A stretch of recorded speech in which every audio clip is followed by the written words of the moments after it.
everybody. My name is Ryan Moore, and my gene was OPN4 of the California blackworm. So, we were also in collaboration with Dr. Acosta Martinez at UIW. So, opsins in humans allow us to see light, and in the worm they detect shadows, and that helps them escape and burrow underground. And here's like an evolutionary chain of how opsins evolved in other organisms over time. Our research goal was to detect the gene in the blackworm to better understand the regeneration of their nervous system. So here's some previous work done by Colleen Flores. What she did was some PCR on the blackworm's DNA, and we were looking for base pairs of 1500, which was this band here.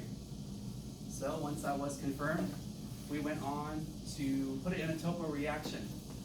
Like what Victoria and Elena showed earlier, topo is just an empty vector, and we put the PCR DNA within it. From there, we introduced it to E. coli bacteria. Once that E. coli divides with binary fission, the DNA will be replicated.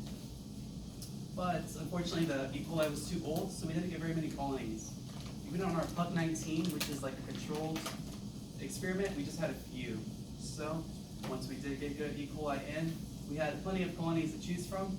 So using a micropipette, which is the instrument we use, I gently scraped off and put them on a new plate of agar, labeled them 1 through 10, and that leads to the next part, liquid inoculation. So this is LV broth. It's just food for the bacteria to eat, and it has ampicillin within it, which will kill all the bacteria except our plasmid, which is ampicillin resistant.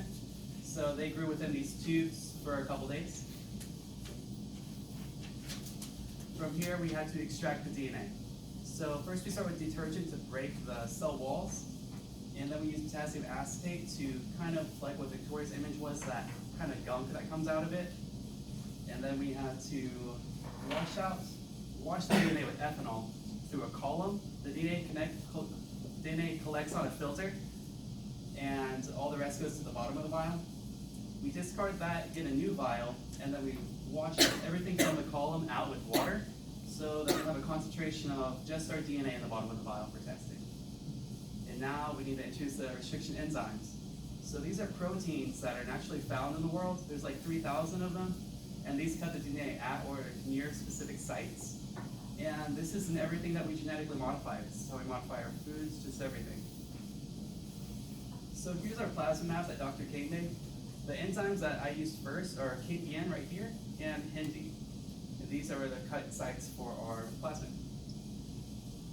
So here's our little reaction conditions here. It has buffer, our enzymes, and some water.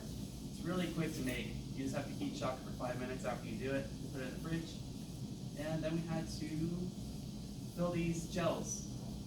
It took some practice in the beginning. I pierced it a few times, but after the 5th time, you get really used to it. It's not bad at all. And that's our new machine, which is smaller, because we had to make gels that were about the size of our hand beforehand, and if you held them incorrectly, they would just break in half. So I made like 5. And yep. So this one's 1 through 3. It didn't cut correctly. It would show 2 bands if it cut correctly. So that was a bust. But then on 3 and 4, I used the wrong DNA extraction kit.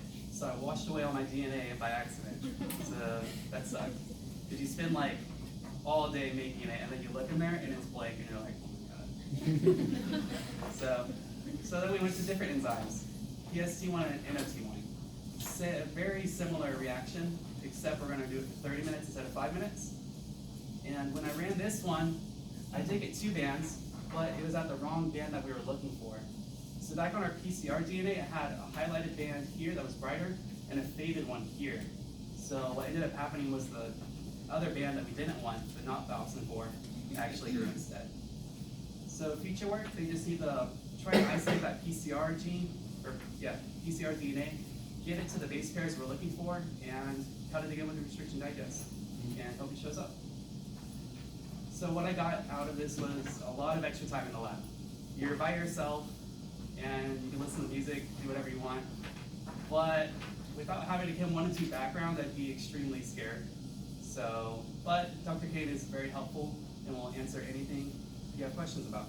So you can learn, and it's a lot of helpful, especially when you go to like a chem lab or any lab, and You're with people you don't know, and it's just chaos. 30 people grabbing beakers everywhere. With this background, you just go at your own pace. You already know what you're doing, and you'll feel more comfortable. I got to work with some awesome equipment. That micropipette that y'all saw way back here. This is your best friend. Expensive, so don't break it. And yeah, it's just a lot of fun. And oh yeah, I got to see experience a research setting and what it entails of. I didn't put any pictures of a lab notebook, but everything you do, you have to put in a lab notebook. It's like confidential, or not confidential.